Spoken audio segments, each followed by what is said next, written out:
Firmata in queste ore un'altra ordinanza dal presidente della regione siciliana Nello Musumeci per prevenire e gestire l'emergenza del coronavirus nell'isola. Oltre al recepimento del decreto del presidente del Consiglio dei Ministri dello scorso 11 marzo, il governatore ha inserito altre misure restrittive per contenere il contagio sul territorio regionale in materia di trasporti pubblici, controllo negli aeroporti, esercizi commerciali, attività alimentari all'aperto, obblighi per chi arriva in Sicilia, dipendenti regionali e personale degli enti locali. Vediamo nello specifico.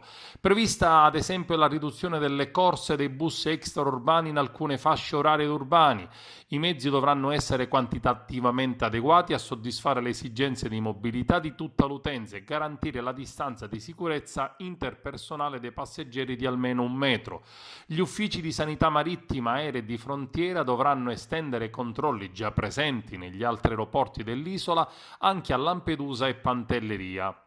Diventa obbligatorio procedere alla disinfezione giornaliera dei treni regionali e di tutto il trasporto pubblico locale via terra e via mare ed è prevista l'istituzione di presidi sanitari dedicati presso i porti di Palermo, Messina, Milazzo, Trapani e Porto Empedocle per il controllo dei passeggeri diretti o provenienti dalle isole minori.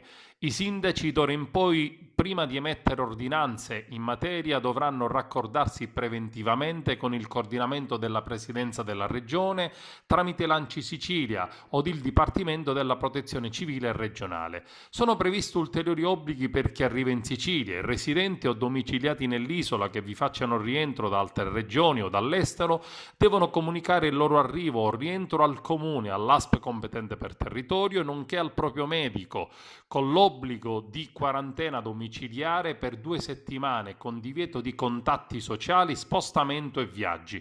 Nuove norme per il personale della regione, degli enti sottoposti a vigilanza e controllo dell'amministrazione regionale e delle società a controllo pubblico. Si fa ricorso alla mobilità di lavoro agile e si adottano piani per la fruizione delle ferie residue dell'anno precedente.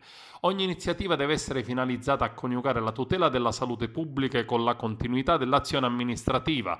Si continua ad effettuare la pulizia e disinfezione straordinaria dei locali e a installare all'ingresso e lungo i corridoi dispensatori di disinfettante o antisettico per le mani. Sono sospesi gli accessi dell'utenza esterna che resta in contatto con il personale attraverso telefono e mail istituzionali.